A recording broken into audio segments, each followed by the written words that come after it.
Então, boa tarde a todos. Meu nome é Franklin Lobato. Nós estamos falando da nova lei de abuso de autoridade. Estamos aqui na parte 4, né? Vamos continuar com o parágrafo único que eu disse: incorre na mesma pena quem, como responsável por interrogatório em sede de procedimento investigatório de infração penal, deixa de identificar seu preso e atribui-se falsa identidade. Então, você que está aí presidindo o inquérito policial, você tem que ter muito cuidado, porque se você, no interrogatório, não se identificar, você poderá ser processado por abuso de autoridade. Bom, a outra questão é o artigo 18. Se submeter o preso a interrogatório policial durante o período de repouso noturno, salvo se capturado em flagrante delito ou se ele, devidamente assistido, consentir em prestar declarações. Pena: detenção de 6 meses a 2 anos e multa. Ora, você não pode, como autoridade, submeter o preso a um repouso noturno, porque no repouso noturno é um direito dele, de 21 horas até 5 da manhã, dele se recolher à cela ou ao local onde ele está preso, os seus aposentos, para poder descansar. Lógico que se a prisão tiver sido feita em flagrante delito, a pessoa vai ser submetida ao flagrante e vai ser submetida a esse interrogatório. Ou, se devidamente assistido pelo defensor público ou por advogado, ele consentir. Caso contrário, se ele for submetido a interrogatório durante o repouso noturno, nós vamos ter uma detenção de 6 meses a 2 anos, que é um crime de menor potencial ofensivo, e nós vamos ter aí o juizado especial. Também, artigo 19, impedir ou retardar injustificadamente o envio de pleito de preso à autoridade judiciária competente para apreciação de legalidade da prisão e demais circunstâncias de sua custódia. O preso, ele pode ele mesmo redigir num papel habeas corpus, que é um pedido de liberdade para o juiz ou autoridade judiciária competente. E, evidentemente, que esse pedido não pode ser retardado injustificadamente, deve ser enviado à autoridade para a análise da legalidade ou não da prisão. Então, eu tenho uma pena de detenção de 1 a 4 anos, se isso não é cumprido, e o parágrafo único diz o seguinte: atenção, incorre na mesma pena o magistrado que, tomando conhecimento dessa situação, ciente do impedimento ou da demora, deixa de tomar providências tendentes a saná-lo, ou não sendo competente para decidir sobre a prisão, deixa de enviar o pedido à autoridade judiciária que o seja. Então, o juiz também que não tomar providência em relação àquela prisão ilegal, ou não enviar para a autoridade judiciária competente, caso não seja, então nós temos um crime, por exemplo, hoje nós temos o julgamento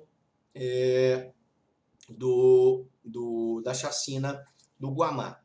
Então, esse julgamento foi um crime praticado, supostamente, por policiais militares que, encapuzados, mataram várias pessoas lá no bairro do Guamá. Sendo que qualquer prisão ilegal em relação a esses policiais militares tem que ser processado e julgado pelo juiz militar, que é, no caso, o doutor Lucas. Se esse pedido de soltura for encaminhado a um outro juiz que não seja o doutor Lucas, que é o juiz competente para o caso, o doutor Lucas, então, tem que receber do outro juiz que recebeu esse pedido, esse documento, para que ele possa se manifestar. Se o juiz comum, que não é o juiz do militar, da auditoria militar, ele não manda esse procedimento para o doutor Lucas, ele está praticando crime de abuso de autoridade. Um outro artigo muito importante, o artigo 20, impedir sem justa causa a entrevista pessoal e reservada do preso com seu advogado. Atenção, meus amigos, minhas queridas internautas, se você tem conhecimento de que um advogado foi impedido de ter uma entrevista pessoal com o seu cliente preso, isso aí é abuso de autoridade. Foi uma pressão que houve por parte da OAB e que gera uma pena de detenção de 6 meses a 2 anos, porque o preso tem o direito de se entrevistar reservadamente com seu advogado, que é quem vai fazer a sua defesa. Claro que aqui está a entrevista com o advogado, mas eu poderia advogado ou com defensor público, porque o defensor também faz a defesa das pessoas pobres no sentido da lei. Você, meu amigo, que não tem condições de pagar advogado, pode procurar a defensoria pública. E o parágrafo único diz: incorre na mesma pena quem impede o preso, o réu solto ou o investigado de entrevistar-se pessoal e reservadamente com seu advogado ou defensor. Veja que aqui a lei fala categoricamente defensor por prazo razoável, antes de audiência judicial. Então, o juiz de direito ele não pode impedir que o preso seja entrevistado, se entreviste, fale com o seu advogado. Evidentemente que é importantíssimo que ele possa falar com o advogado, porque assim ele vai arquitetar a defesa daquele preso. Doutor Franklin, mas ele é um cara violento, é um cara que bate na mulher, mas ele também é uma pessoa humana e, como pessoa humana, pelo princípio da dignidade da pessoa humana, tem direito à defesa. Ainda que a defesa não vá impedir a sua prisão, não vai impedir a sua condenação, mas ele tem o direito de se defender com todos os meios de prova em direito admitidos. Também temos o artigo 21, manter presos de ambos os sexos na mesma cela, um espaço de confinamento. Atenção! Manter presos de ambos os sexos na mesma cela. Nós falamos na aula passada e nós tivemos um caso emblemático aqui no estado do Pará de uma adolescente que foi detida numa cela com homens e ela foi estuprada por esses homens. E por conta desse caso, hoje é abuso de autoridade manter pessoas presas de ambos os sexos na mesma cela, em espaço de confinamento. Também eu poderia dizer que a pessoa que se declara LGBTI, a mulher que se declara trans e que não deseja ficar na mesma cela com homens, desde comprovado por declaração essa sua identidade, ela tem o direito de ficar separada.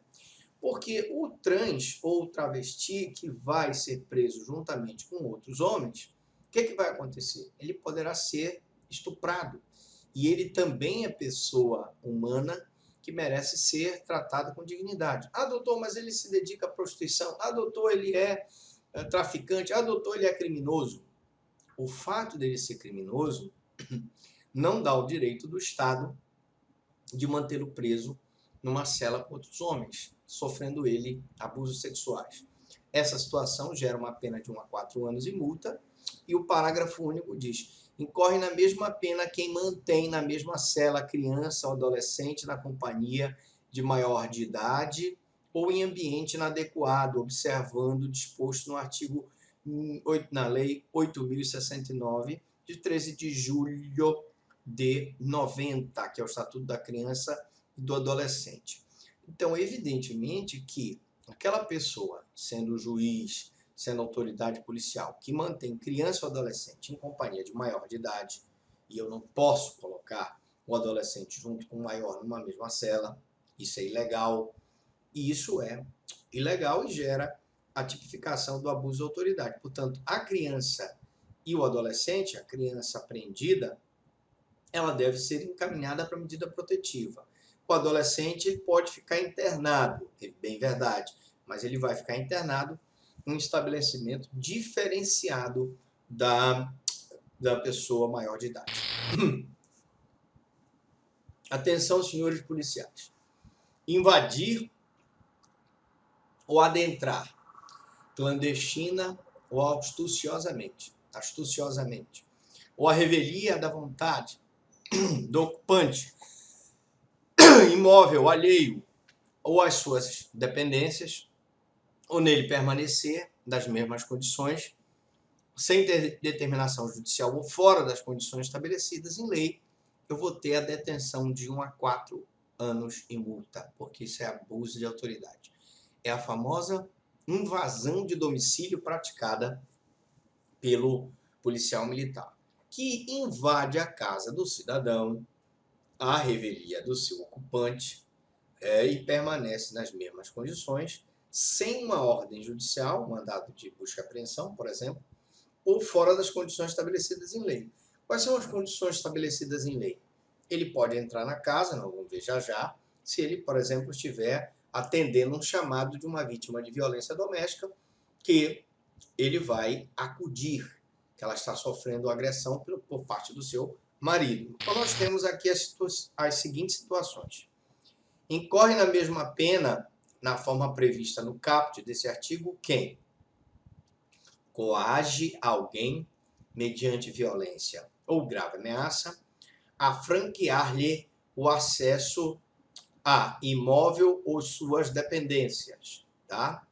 Então, você que coagiu o dono da casa a lhe dar permissão para ter o acesso ao imóvel, sem que haja flagrante delito, sem que haja uma prestação de socorro, sem que haja uma calamidade pública, sem que haja um desastre iminente, você está praticando abuso de autoridade. Cumpre mandado de busca e apreensão domiciliar após as 21 horas ou antes das 5 horas da manhã. Você vai me perguntar, mas professor Franklin, me diga uma coisa. Se eu chegar lá na casa do cidadão, 8 horas e 59 minutos, e for dar às 9 horas, o que eu tenho que fazer? 9 horas da noite.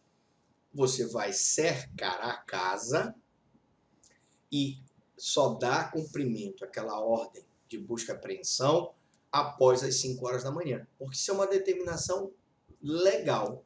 Você só poderá entrar na casa e não haverá crime para prestar socorro. Imagine que é uma pessoa que está sofrendo uma parada cardíaca, você precisa prestar o socorro, ou quando houver fundados indícios de que indique a necessidade do ingresso em razão de situação de flagrante, que é aquela situação que nós falamos na aula passada, uma das aulas passadas, de que você, policial militar, está sendo acionado via CIOP para atender uma vítima de violência doméstica, que está sofrendo uma agressão e que precisa, ou você está sendo acionado porque tem um traficante que está em flagrante delito distribuindo drogas, ou tem um traficante que está distribuindo armas, enfim, ou tem um traficante que está praticando biopirataria, vendendo animais silvestres. São várias situações que vai gerar um flagrante delito e que, portanto, você será responsabilizado caso entre na residência sem que seja nessas situações de flagrante delito para prestar socorro ou em situações que indiquem desastre, catástrofe, etc. Na próxima aula, nós vamos falar sobre a nova Lei de Abuso de Autoridade, parte 5. Estamos quase terminando o nosso curso. Na parte 5, nós vamos falar dessas situações de inovar artificiosamente no curso de diligência e investigação, com o fim de eximir-se de responsabilidade ou responsabilizar criminalmente outra pessoa. Mas a gente vai falar na próxima aula aquela situação do policial que muda a cena do crime para poder se eximir do crime que praticou. Nós vamos falar esse assunto na próxima aula. Eu pergunto para vocês, até aqui, alguma dúvida, alguma pergunta?